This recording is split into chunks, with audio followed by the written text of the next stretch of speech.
La Naos, ca biologi îndrăgostiți de viață, ne minunăm de inteligența tăcută a pielii.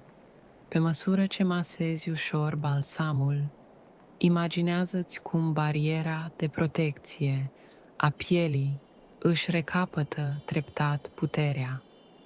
Asta definește bioderma. Aceasta este esența dermatocosmeticelor noastre. Acum gândește-te la tine și la copilul tău. Fie ca acesta să fie un moment de liniște.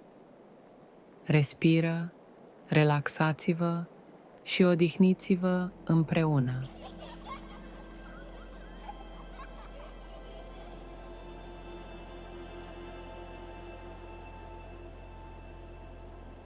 Atingerea nu este întotdeauna liniștită.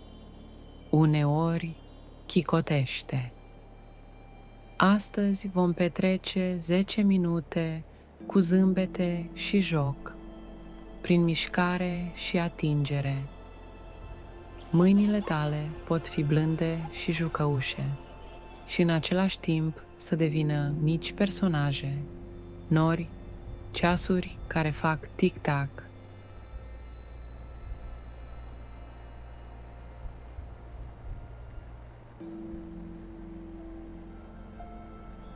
Atinge brațul copilului cu degetele, ca și cum ai bate la ușă. Bună, e cineva acasă? Apoi alunecă cu mâna, ca un trenuleț lent. Ciuciu, fără grabă, lasă-ți copilul să simtă ritmul. Poate va zâmbi, poate se va juca.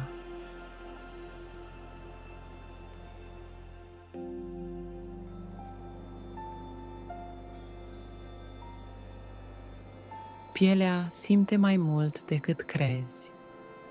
Recunoaște bucuria. Îți simte liniștea. Aici, râsul e în siguranță, fără ecrane, fără jucării, doar voi doi, mâinile voastre și pielea care știe să se bucure.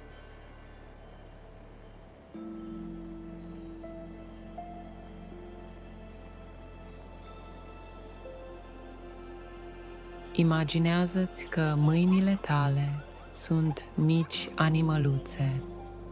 Se cațără pe spate, sar peste genunchi, scot sunete amuzante, bip, bip, tap, tap, huș. Chiar dacă cel mic nu înțelege cuvintele, înțelege ritmul. Îți simte energia, îți simte bucuria.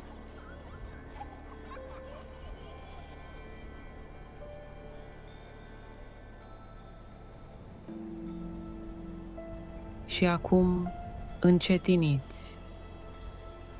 Lasă atingerea să devină din nou blândă, lină, delicată. Un ultim gest tandru pe pielea copilului tău.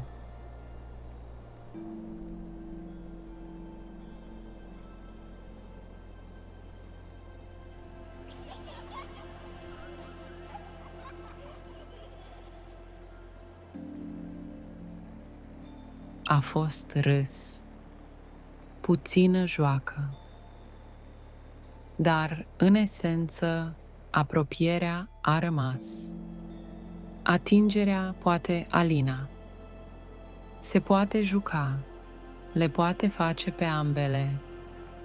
Mulțumim că ai fost aici cu copilul tău. Pielea lui își va aminti.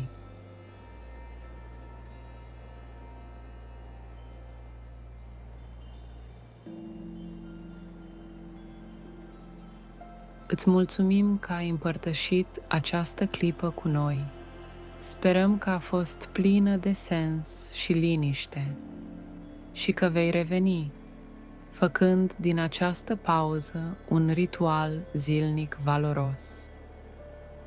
Așa cum grija blândă și constantă pentru pielea ta și a celor dragi se poate transforma într-un gest hrănitor, plin de atenție și iubire, cu Atoderm Intensiv Balsam de la Bioderma.